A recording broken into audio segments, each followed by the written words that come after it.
Welcome, friends. Today, I just wanted to stop by and record a short video on Eckhart talking about Krishnamurti. And after the video, I'll say a few words. Hopefully, you'll enjoy it as much as I did. Here we go. Thank you.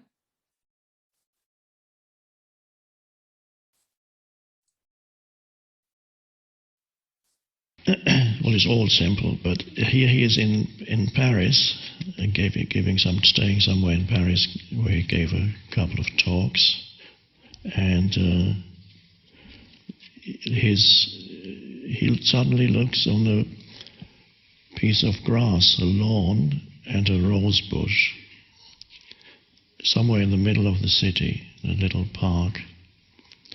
A lawn, but he was brought up in England, where traditionally it's the old-fashioned, they say that a lawn needs to be tended and cared for a long, long time. So that's the traditional British belief, and it's only after 100 years or so that the lawn really becomes perfect. So you have to cut it and roll it and look after it, and so this kind of is what he also talks about.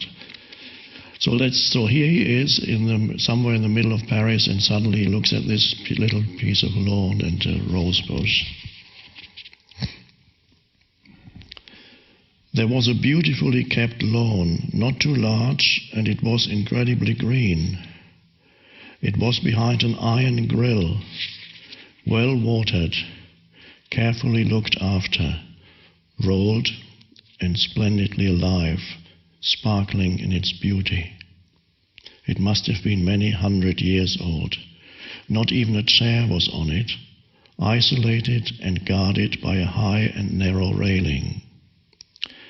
At the end of the lawn was a single rose bush, with a single red rose in full bloom. It was a miracle, the soft lawn and the single rose. They were there apart from the whole world of noise, chaos, and misery. Though man had put them there, they were the most beautiful things, far beyond the museums, towers, and the graceful line of bridges. They were splendid in their splendid aloofness. They were what they were, grass and flower and nothing else. There was great beauty and quietness about them, and the dignity of purity. It was a hot afternoon, with no breeze, and the smell of exhaust of so many cars was in the air. But there the grass had a smell of its own, and one could almost smell the perfume of the solitary rose.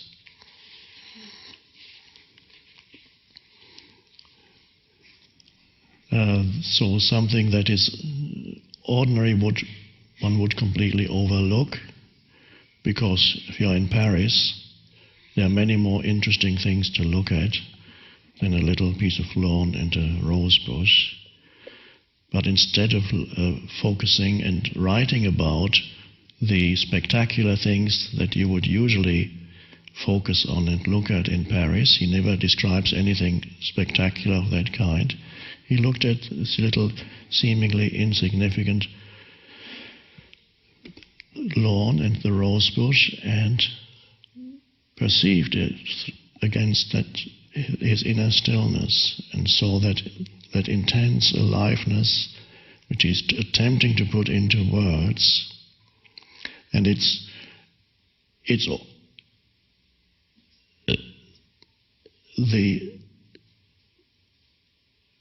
as presence arises, you don't necessarily look for the spectacular. You see the extraordinary in the ordinary through presence.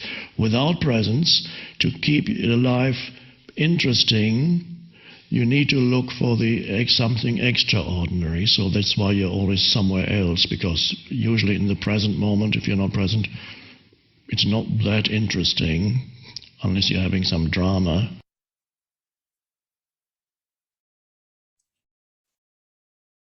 So that was the pointer.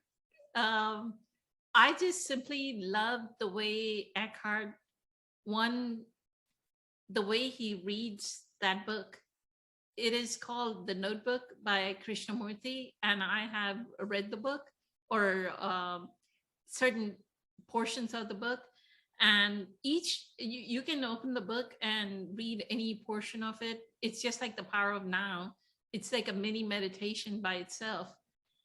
What I love in the way Eckhart talks about Krishnamurti and the state that Krishnamurti was in, that in such a busy city called Paris, where everyone should be running around and looking at all the great architecture, or the Leaning Tower of Pisa, etc.